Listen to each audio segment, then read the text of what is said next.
Welcome into the DNVR Avalanche podcast presented by DraftKings Sportsbook. Use code DNVR when you sign up for a new account to get amazing odds boosts every single day.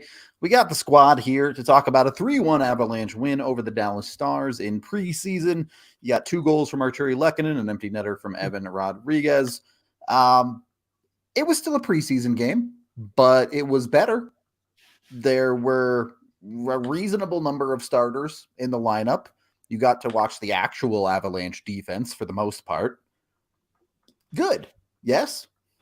I'd say reasonable is a perfect word. Okay. Fair enough. You still struggled with a parade to the penalty box off of some, let's call them light calls. Preseason for everybody. Yeah.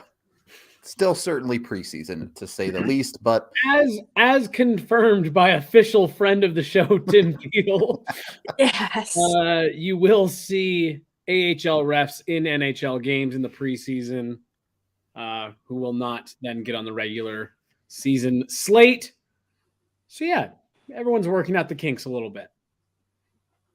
Definitely still not quite the real thing. We'll get into, the people we actually care about in the preseason in a little bit. But first, what do we think about the actual Avs starters? Certainly seemed a little bit sloppy at first, but, they figured it out pretty quick. It didn't feel like 100% effort from everyone, but it still looked like there was a comfortability there that separated them from some of the young hopefuls that we've been watching for a while and demonstrated why the regular full-time NHLers are regular full-time NHLers. I sent that tweet about Cale Makar. Yeah. 15 seconds into his first shift. I was like, oh, thank God. Woo! All right. Forgot for a second. It was much better to watch. You saw NHL talent out there. Yep. You'll be shocked to know when they put their defense out and on the roster, their penalty kills kind of fine. Crazy, right? You wouldn't believe it. You never guess.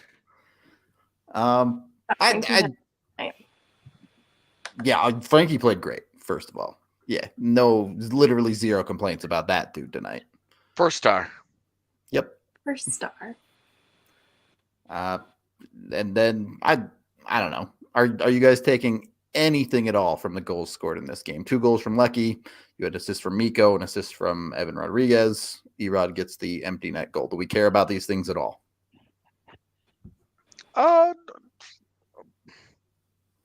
Outside of the context of what they are, they made fine plays to get those goals. Yeah, cool. I like to see Lecky on the top power play unit. It's something we've been seeing previewed in practice and has looked like it holds promise. So it's hopefully a preview of things to come because he's likely going to be there. Yeah. And look, we talked about it with the Nichushkin deal and the Lehkonen deal. You're paying them for the production that you got at the end of the season and in the playoffs. So for Lehkonen to put a couple on a guy like Jake Ottinger, who everyone thinks is going to have a big season, again, you only play the game in front of you, and so far so good for that contract after one preseason game. You think Lehkonen's on the top power play unit to start the year? With next to Nichushkin? So you're running what? Mac, Mikko, Nuke, Lecky with Kale? Yeah. That's what they've been doing. Yeah. Pretty consistently in practice. So I'd venture to bet that's how they'll run it. Because that PP2 holds promise too, with Newhook and some combination of 3 defensemen and either Erod or Comfort. It's unusual, but I really like Newhook there, kind of driving that second unit. Yeah. What I think they want to see out of Newhook on that second PP is kind of the Burakovsky role, right? We've pretty well established JT Comfort is not going to be the guy who gets you zone entries on a power play. He's never been particularly good at it in his tenure with the Avs.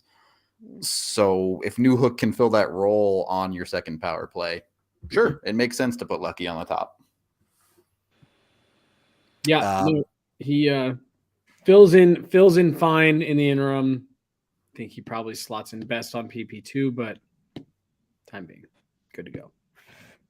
Yeah, it obviously under complete health, Landy's in the lineup and things significantly. Yeah, that'll be interesting when whenever he gets healthy, if the rest of the guys are healthy, if they just move him around. I was just curious what you guys thought. Feels like the obvious route to me, but you never know. Yep. I'm sure we'll see it shuffled around plenty across the year. I wouldn't worry too much about that. Someone will get opportunities at every chance there. So good for that. Other notes of the main roster guys. Sam Girard seems like he's ready to be himself again. I thought he looked good. Thought he was moving well. You worry with an injury like that. They're going to be afraid to take the contact, or they're going to be a little bit, afraid to be themselves. And I think you just said it best. He looks like he's ready to be himself, making plays. I liked his game tonight. I thought he looked better tonight than he did in a bunch of regular season games last year. So, yep, gotta be happy to see that. Josh Manson, little bit of a wild man tonight. Let it fly for a preseason game, especially. He's an interesting talking point just generally, right? Because the question is, what version of Josh Manson are you going to see across an 82-game season in Colorado? Yeah. I think you certainly got a good look at that tonight. You get to see a little bit of the aggression with him trying to make some plays with the puck, and then you see a little bit of the on the back end with him trying to do too much with the puck. So, pretty typical Josh Manson experience, I think. I think he's still settling into the creativity he's allowed in this D system to play around in the ozone a lot more than he was accustomed to. And I still think he's adjusting to it and then missing some days in camp. He didn't hit the ground running in the same way as others, but I thought he also looked comfortable playing tonight. He's still discovering some things about his own game, but I think that'll work itself out through some regular games in the season. Tonight did feel a little bit of him being like, all right, where is the upper limit to this that I can get away with? But we'll see. So, that's most of the boring stuff of the game. Obviously, the more interesting conversation for this preseason game is, of course, the guys playing for roster spots or, at least opportunity in the starting lineup. Had pretty much everyone in competition on the forward side in this hockey game. Bleed, Sedlak, Kaut, Bowers, Myers. I'll let you guys hash this all out, but for me, they were all shitty. It was just funny how many of them took penalties and did obvious stuff where it's just like, oh God, not what you want to do in a game like this. Yeah, we're not going to make it easy on any of you to talk about it here. Were any of them great? No. Were any of them good? Maybe you could make a case for Myers and Kaut. And we'll talk I don't know that. I have no idea how you make a case for Ben Myers. I thought he was just gutter trash in this game. I thought he had really good moments. He also had basement tier moments. And the problem is you're comparing relatively to everyone else. Like you said, I thought Bleed was awful. I thought Sedlak was maybe the worst of the bunch tonight. Dude, what was that? I mean, at least Anton Bleed is not noticeable, right? Lucas Sedlak is making huge, glaring defensive zone errors. Literally standing high in the zone and watching as the guy he's supposed to be covering just breaks into the zone. Not following him, not doing anything about it. Literally stopped, turned around, and watched it happen. And I was like, oh my gosh. I know you're new to the system, but this is not how you make a case to make a roster. This is how you make a case for, I have no idea what I'm doing here. I need to go to the AHL for a month and figure out how to play hockey in this organization. And then we'll see. What in the world was that from Lucas Sedlak? What in the world? That is not what I expect out of a guy who has his experience, a guy trying to come back from the KHL and win an NHL job. What was that? And that's why I have full confidence he makes the roster. It do be like that sometimes. Dude, he can fly, man. He's a really good skater, but holy lordy, some of the mental errors that he has made, wow, blew me away. And I don't know. I Anton Bleed, I think, is so far removed from useful. Yep. That this isn't even like, I don't even have like a favorite that I'm like, oh yeah, I'm totally biased towards this guy. I thought they were all bad. Sorry, I'll let you guys do this. Yeah, I'll let you guys have this out. 3-minute rant. Sorry. No, you're good. You're good. I was like, oh, why are you going to let us talk about it? Yeah, take it away, Megan.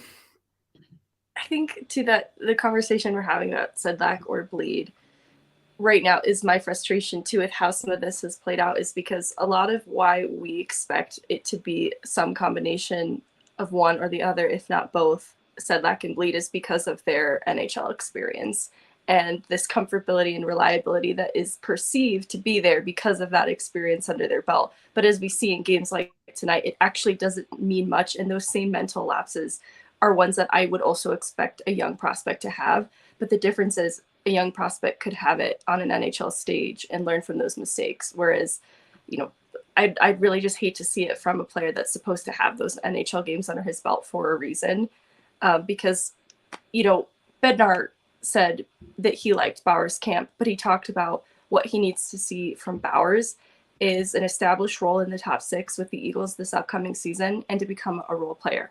And that all but confirms that he is going to be a Colorado Eagle to start this season. I don't think anyone here expected that to play out any differently, but it is interesting to have it all but confirmed in this media availability from the other day. Like, these are just preseason games to give Bowers an extended look, but my expectation was not that Bowers is going to see this thing through to an opening night lineup spot. And that's why it just points to a Sedlak or a Bleed even more as a result. The Kaut Myers conversation is interesting, and I think we've danced around where waivers play into how this might play out, because I don't think they've soured on Myers, but he has not acclimated the same way that he did at the end of last year. But I still think he has carried more favor. I think they see more upside and responsibility in Myers than they do Kaut. That's just my personal opinion. And for that reason, I still think that Myers is going to get a look and is being eyed to be in the Avs lineup at some point this upcoming season. But I don't know that he starts the year either as a Colorado Avalanche. I think because Myers is waiver exempt, he might start in Loveland. I want to get to the Myers conversation, but let's go to Bowers first. In a world where Bowers was going to make the roster, getting beat in the back door and taking a penalty seems like a death knell to add that opportunity to me. Thought he recovered well, but you just can't take a penalty. Like, I'm with you. I swear to God, I was actually like, oh, he got caught. Oh, wow. Oh, like, yeah, it was like, yeah. And you I felt that wouldn't from even entertain it. Even if it hadn't happened, he still wouldn't be getting a spot. And so I won't even allow this to bring me down. It's fair. Wasn't making look, it anyway. I'm a big Shane Bowers guy. We've been talking about Shane Bowers for how many years now? You want to see him do that because he has so much upside. We've pointed out time and time again. He does what he does well is a lot of the things the Avs do well. So you want to see him when he gets those opportunities not make those mistakes. I didn't think he was horrific outside of that play. I guess my question for that answer that Bednar had would be, how does he play top 6 minutes for the Eagles and also learn how to be a role player from playing in the top 6? I guess I'm confused. This is a question Honestly, I've been asking Craig Billington for a decade. I look at too how they used him when he was in the middle bottom 6, and he was getting time on PP2, and I don't even think he really was used on the PK, if at all, just if memory serves correctly. And that is something it looks like they're priming him for, at least this preseason in camp, is getting him looks on the PK to get him more reliable defensively. But it just feels like this is a little too late to be getting Bowers primed for that, and this should have been happening well before this From camp. day one.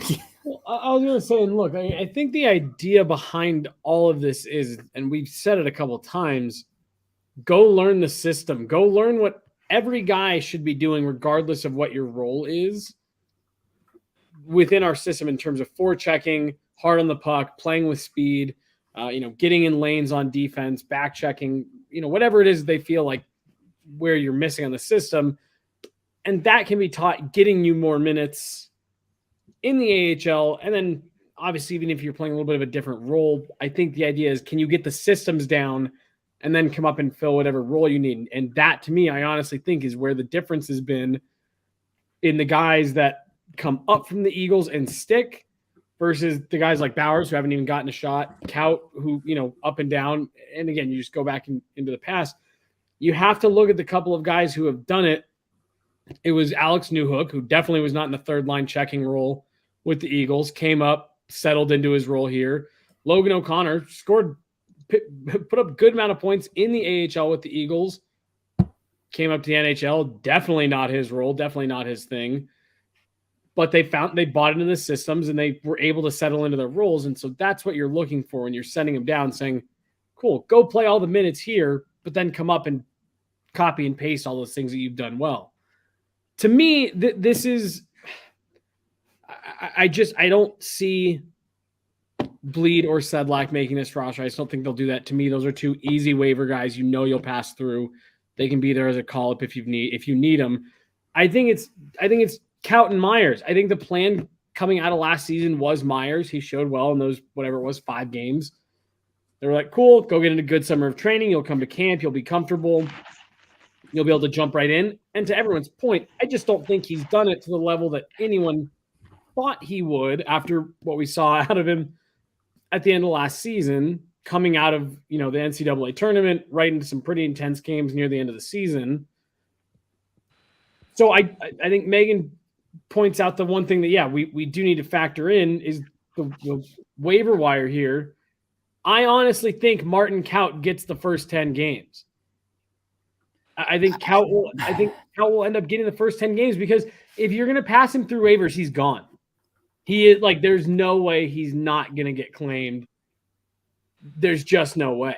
I want to believe you, and we'll talk about it. But if you want to go see Martin Kaut or Ben Myers in person, Game Time has you covered. You get tickets to all of the major Colorado sports from them, up to 60% off. Use the link down in the description to go over there. We'll send them your way. Helps us out a little bit on the side too. So appreciate you if you use the link. And obviously it's just great to use their app all the time, because they have the best prices in town when it comes to tickets. Like we've been saying, Avs tickets, not cheap anymore. Broncos tickets haven't been cheap forever. Nuggets Any tickets of our lifetime. Yeah, right. Nuggets tickets not going to be cheap this year either, with everyone healthy there. AJ has thoughts about the Nuggets preseason game, I'm sure. This year either, with everyone healthy there. Yeah, there you go. There's the link right there in the description of the video. Game, I'm sure. This year either, with everyone. You got to mute that shit though. Yeah. Go to Game Time. Get yourself. I was having a stroke. The best tickets around. We're also brought to you by Breckenridge Brewery, the Hootenanny, just 5 days away, October 8th and 9th, over at the farmhouse. You can go over there and have a fantastic time to kind of not really kick off the season. It's actually the 32nd birthday of Breck Brew, but we can call it the start of the regular season. It's fine. You can go to breckbrew.com to get more info and tickets today. Second period of the DNVR Avalanche podcast presented by DraftKings Sportsbook. First of all, Jesse, I disagree. I will be shocked if one of Bleed or Sedlak is not on the roster. They might not be in the starting lineup, but I'll be shocked if one of them is not on the roster. Now, hold on. Betting territory is this here. is also contingent on if Darren Helm is able to go night one, because if he's not, you're going to need multiple players to plug in. And at that point, whoever they're taking as the second guy, all bets are off on that.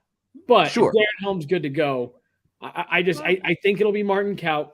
You give him 10 games, say, show me anything at this level that says we need to keep you here, And if he doesn't, well, then you're probably going to be able to send him back down to the AHL and no one's going to grab him.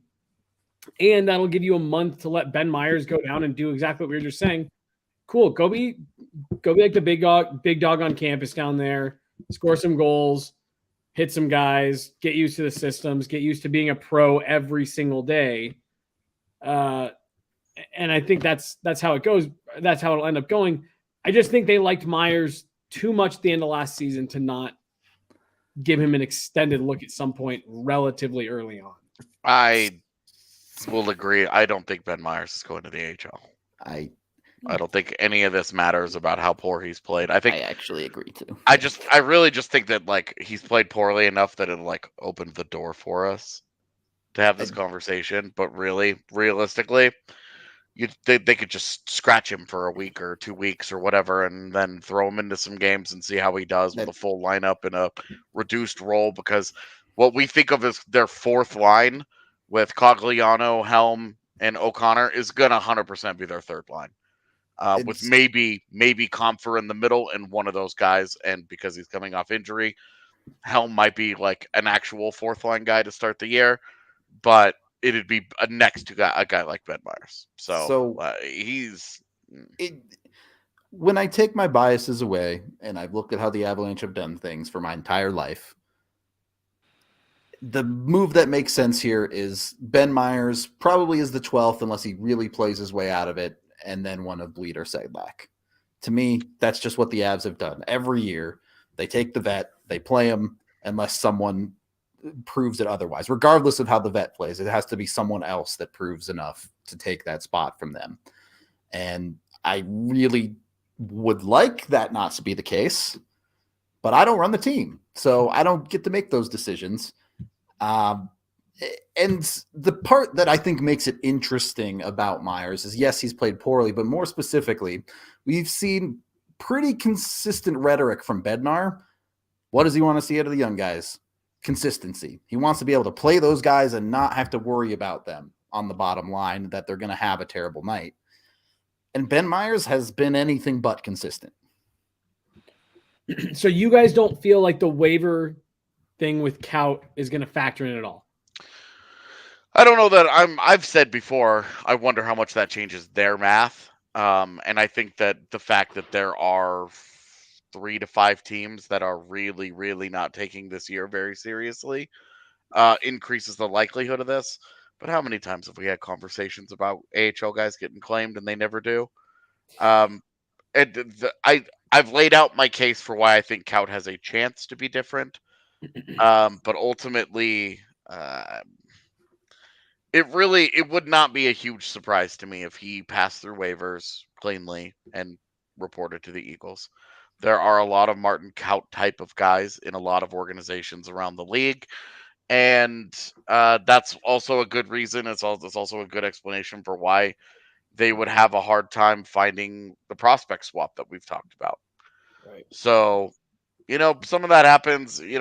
Jonas Johansson getting claimed. That's the second time in the last calendar year that's happened. Specifically, that guy. Yeah. Yeah. Goalie depth charts are also a lot shorter. So those guys get claimed more than anybody else out there. Like, there's always a couple of goalie waiver claims every year. With Kaut, with Kaut, it's like whatever. For my money, he's done enough to get an opening night look. Same. I think Anton Bleed is the easiest of these. Anton Bleed, Jason Magna, gone. Shane Bauer's gone. Those guys hit waivers. Don't worry about it. Go down there, do whatever. We'll revisit. I think Sedlak is a guy that I've liked a lot of the individual tools and things that I've seen out of him. But it's like my biggest problem with Lucas Sedlak is he does not appear to have any concept of how to be an Av. Like, he looks completely uncomfortable systems wise, and a month with the Eagles where they run the same basic outline of a system could do that guy wonders. And so I'm like, for me, gone. And now we're talking, Martin Kaut, Ben Myers. Look, man, depending on what they want to do with Darren Helm opening night, is he healthy? If he's not healthy, do they want to just roll McDermott into that spot and not bother carrying the extra guy? Do they put Darren Helm on IR for a week and then they can cleanly carry both of these guys on the roster? Like however they want to do it, man. However they prioritize it, whatever. But I think Coutts done enough. I don't think any of these guys played particularly well tonight. But I think Coutts done enough, and Ben Myers was a guy that he signed with you for a reason. You're placing faith in that guy no matter what. You're going to play that guy. He's going to be in the NHL. He's going to have to prove he's a bum at the NHL level for you to really want to move on from him. And if in what I think would be a very surprising event that he goes down, I don't think it'll be for very long. But you never know. I mean, the fact that it worked so well with Alex Newhook last year might give them confidence that a little jolt to the system could wake him up and be like, hey, wake the fuck up. So, it could easily be that's the case too. Like what's weird is that this year, if we ignored Avalanche history, I think this is a really easy conversation. But because Rudo is right, we've been doing this for how long? We've been watching this. We've been having these conversations about these borderline guys every year, and it's almost always the established vet guy that gets that spot. It's just how it goes, and whatever, and that's fine. I'm going to push back a little, and you guys can help me fill in some of these gaps here, because some of these guys I do like. When you go back through it, the issue has always been we felt like they haven't gotten enough runway, but like there have been a handful of guys throughout the year who have made opening night rosters and then just to be immediately sent back down a few days later. That's why I'm saying I wouldn't necessarily be surprised if Count makes the opening night roster. It's great, plays 2 games, looks good, and then they immediately send him down or something. I feel like we've seen them do that more often than we've seen them not give an opportunity. I feel like that happens only in the case of injury. So like you said, if Darren Helm is not ready, I 100% think we could see that. Yeah. But I'd be a little surprised if it's just the one spot, if it gets ran like that. Yeah, well, keep in mind that opening night is not just opening night. They play it back-to-back, so whoever they keep, they're probably keeping for the first 2. Yeah. There's not likely. I think it would be a pretty weird thing for them to just swap some of these guys out the next day because they're going to have to get on the plane to Calgary immediately after the game. Yeah. So, Megan, you've been awfully quiet about Martin Kaut over there. I don't know. You could make a sound logical argument for every single angle of this. No, absolutely. And so like something I've wondered too is Helm status actually plays a huge role in this. And it sounds like they're targeting some time frame around opening night, but it doesn't sound like it's set on opening night. And so for that reason, I could see them not feeling a desperate need to have Helm play come opening night. And I wonder if there's any strategy involved too in having Martin Kaut start up with the team for a couple of games and orchestrating a prospect swap after a lot of what we're about to see hit the waiver wires. Like if it happens at a future date, maybe there's more time for the Avalanche to orchestrate something that would benefit both parties. If Kaut didn't demonstrate what they needed to see from him in a few games up with the NHL club to start the season, maybe there's some strategy in buying some time that way. It's kind of an interesting situation when you look at Kaut's situation, because if he does start in the NHL and doesn't look good, it's more likely he gets through waivers. If he starts in the NHL and looks good, it's less likely that he gets through waivers, but then also you could start having a conversation about maybe he does have a little bit of value to some of these teams. Well, and if he starts in the NHL and he looks good, then also just keep him. Just play him. Also an option. I don't think they're going to do any of these things. I don't know what they're going to do, but it's not good. I'm convinced that on Friday night, we will see Martin Kaut's name come across the getting cut wire. Who do you think is cut And he's tomorrow? gonna go through fire. He's gonna go Th- fine. th- They're going to make cuts tonight. So what? We think it's Bowers. Yep. Bowers, Magna, and Bleed are the three that I think are gone right away. Anybody feel different? No, I maybe Bleed hangs around. I think Bowers and Megna for sure. Yeah, if it's not Bleed, I could see a McDonald going pretty easily too. Yep. Megan, anybody different? No. No. And then what? Do you think? Yeah, they probably have a couple of those guys play the last preseason game too, right? Because Helm won't play. Cagliano probably won't play. You have a couple spots to fill down there with a guy like Kaut, Sedlak, Myers. Yeah, we'll see how Nichushkin's status is on Wednesday. Yep. So there are the forward spots to fill there. Well, look, you never know. The Avs could do something surprising, but I've done this pod for the third year running now, and I know how this ends. Well, and it's not like that's the depth of our familiarity with the same story. We've been covering this part of this for a long time. Yep. As quote unquote prospect guys. Yep. We know how this goes, man. This is a tale as old as time with the Avs. And I mean I say with the Avs because it's an Avs pod, but this is a very normal NHL thing. Oh, totally. All organizations Every team does it do to an this. extent. Yeah. Yeah. All teams do this. So well, if you get cut enough times, you can leave hockey and go play for the American Raptors. If you didn't know, the American Raptors are a rugby team that collect players from the top end of other sports and try to convert them to rugby. They play over at Infinity Park in Glendale. It's a super great time to go out to, in part because it's totally free to go to a game. So just going to Infinity Park is awesome in and of itself. But they also play pretty cool rugby, considering that they're a pretty decent team. And it's the same building that the men and women's 15 teams practice in. So you can also see literally the best rugby in the country. Highly recommend it. You go to AmericanRaptors.com today to get your tickets. And if you're a diehard rugby fan, you can stream it there. Go follow our DNVR rugby account on Twitter. Colton Strickler's amazing. He has all the coverage in the world of everything rugby, which I like. I'm so glad that I cover a league, mega cat cam going on right now. yeah, I'm not giggling through his read for no reason. Poor audio listeners have no idea.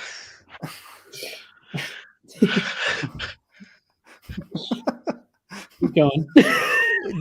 Go over, follow Colton Strickler. I'm really happy that I cover a league where it's like, okay, there's the NHL and there's the AHL. Those are the leagues I cover. Yeah. And I know some stuff about other leagues, but I don't really need to know that much other than like certain players. With voluntary. Rugby, Colton Strickler is like, I have to cover 17 leagues. Yeah, with different formats too. Yeah, there's like rugby union. There's the Australian one. There's so many. I don't even know. Anyway, go follow the DNVR rugby account. Third period of the DNVR Avalanche podcast. Megan, who's making the team? If you're picking, who's making the team? Great answer. Lucas Sedlak.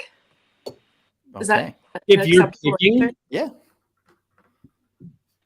if you're picking, that's who you're putting on the team. Oh, That's who you think the Avs will put on the team? that's who I think the Avs will Yeah, pick. okay. Nope, Who you do already you said pick? it. Take it to Twitter. Official. Meghan Angly, Meghan Lucas Angly. Sedlak fan account. Yeah, prospect mom unadopts prospects. Is highest on. So Sedlak is the expectation. What's the dream? Who would I? Myers. Okay. A realistic dream, I think. I think it's still realistic. Yeah. Has the highest upside, in my opinion.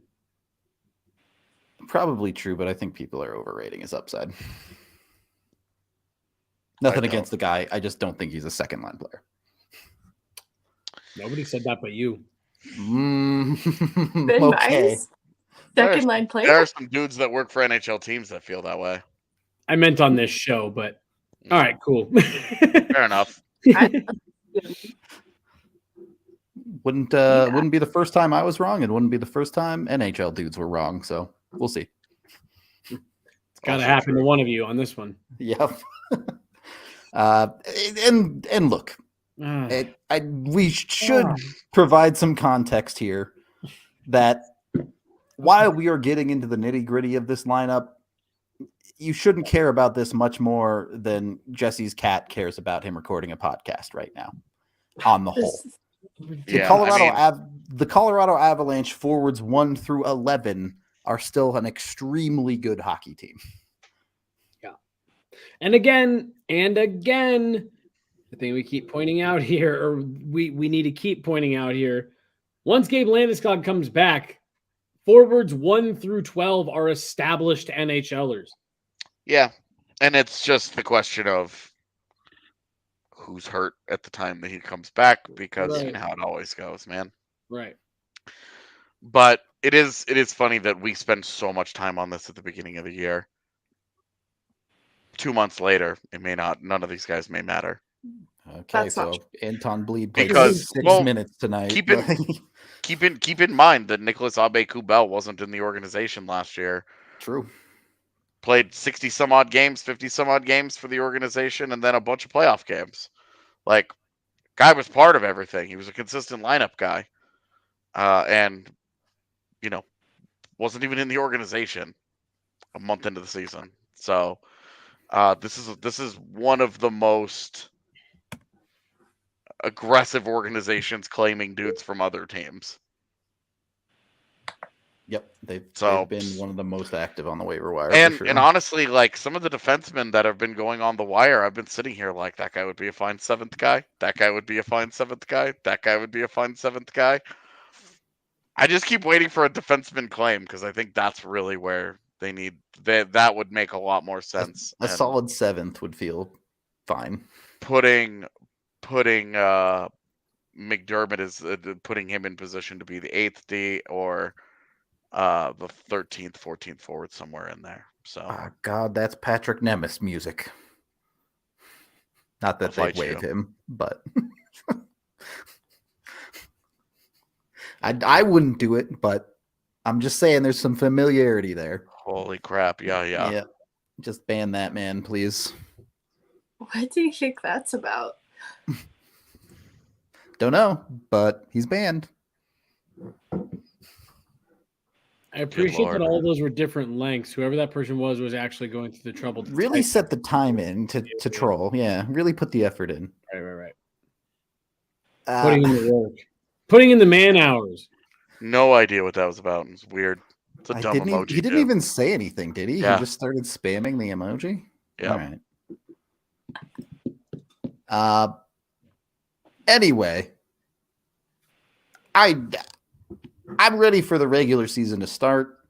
I know people are excited for the last preseason game. McKinnon will play, blah, blah, blah, blah, blah. The preseason. We didn't even talk about the game tonight. Like, we had a post-game pod. We really didn't talk about it. We were like, it's 2-1.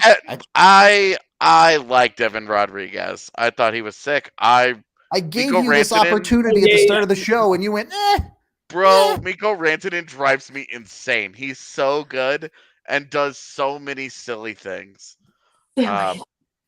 So he drives me nuts.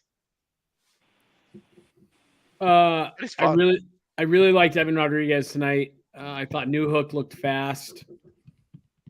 Yeah, I mean, like preseason games, like they're not even really games. They're just like really well coordinated scrimmages. So like the result is, yeah, it's just so hard to get excited about regular NHLers in these games, because even you look at Alex Newhook tonight, who's playing on the second line, and you genuinely have no idea what the quality of competition he's going up against at that point. It's a Dallas team without Jason Robertson. It's a Dallas team with half their lineup in. Ben and Sagan were in on the top line, but the rest of that lineup is a little all over the place. It's just so hard to take anything from that, from a guy that has already established himself in the NHL. Damn. Anyway, This dude is persistent. yeah, he's going hard. Rodriguez looked good as well. And I think having him play as regularly as he has in preseason games has helped him to get adjusted to the Avs pace. And it's paying off and it's showing in a game like tonight where he's surrounded by a little bit more of the talent that he will be playing with through the regular season. It definitely showcased his talents even more than we've seen. Well, and specifically, you mentioned the Avs pace. The pace they play at, you just have to know the systems. You can't, there isn't time to be like, okay, I've got the puck. Let me think about what to do. It's already got to be going to where it needs to be. It really, really shows with a guy like Sedlak struggles with it. Yeah. Where you're just like, you got to know what you're doing because he keeps passing pucks to nobody at the point. Defensively, totally turnstiling himself. It's interesting to see as a contrast. There's a dude here who's brand new to it and is struggling to pick it up, and then you do see a guy like Newhook who spent a year in it. You do see a guy like Rodriguez who's brand new in it and is like, oh, skate fast, hit people, make plays with puck, got it. Like he seems to have those aspects of it down. Really boiled that system down to the fine details. and Newhook looks really comfortable doing those things right now, and I think that's pretty exciting because I'm like, those were two NHL teams on the ice tonight, and I liked what Newey had to do. One really bad whoopsie, trying to leave the zone. Yeah, that's you don't love those, but you're gonna have growing pains. Also, he's human. There are also just going to be mistakes. I will be curious to see how Newhook actually looks when he slides in to a proper job behind Nathan MacKinnon against a team that cares about marking Nathan MacKinnon. Actively and puts see their what top Newhook D looks on like. that guy. Yeah, and see what Newhook looks like with Those matchups. with talent around him in the role that we think he's going to settle into. I am excited to see some of that. Yeah, it should be fun. We do have a bunch of season previews coming up starting tomorrow. It starts with the divisions, but we'll also be getting into Avalanche player previews. So more on guys like Erod, Newhook, all of them. So be sure to keep it tuned to the DNVR Avalanche YouTube. You can like the video. That helps us a ton. Subscribe to the channel if you want to see more of our stuff. Any final thoughts? Is there anything else you guys really wanted to touch on in this game? I thought Frankie had such a good game. He did. He was absolutely excellent. Bailed the Avs out multiple times. It was an unironic first star that I awarded him at the top of the show. He was awesome. Yep. Yeah, no, he was great. No complaints. Also, I know we've talked about this with like Makar and stuff, but watching Devon Taves just break up passes at will is like, okay, yeah, it's hard to score on this team. I do want to say, Mason Marchment, calm the fuck down, bro. You just signed a 4-year deal. You are good. All right. You're gonna be on the team, my man. You've got a spot locked up. You don't need to be agitating in a preseason game.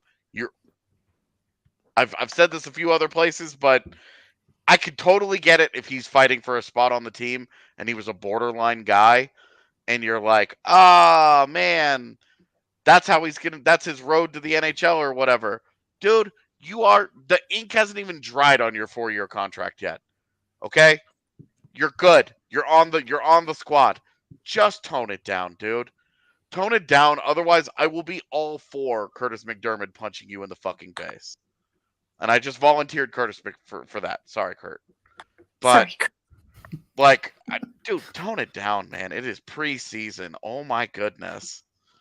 This is not necessary. Yeah, it's not even like game 1 or 2 of the preseason where you have a bunch of kids in the lineup. This is like game 5. At least this is mostly NHL lineups, bro. Yeah. Like, dude, you're good. Like, this is how he got to the NHL, so this is who he is, and I get that. I completely understand that.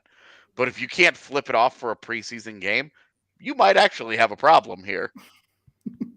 Like, seek out a sports therapist, you psycho. Just tone it down in a preseason game. Good Lord. But that's just me being a millennial. I'm soft. I understand. What is it? A self-indulged millennial? Is that what you have in your profile? Hold on. Narcissistic millennial mad with power. There it is. With Okay. power. That's good. What fucking power, by the way? AJ secretly running societies behind the Dude. scenes. Seriously. Okay. On that note, we're going to wrap up the show. We will be back live tomorrow. Hopefully, there are some cuts to talk about, but if not, we'll be doing a show on, everything else Avalanche. Maybe lean into some of our division prediction previews, things like that. So I appreciate all y'all hanging out with us for this post-game show.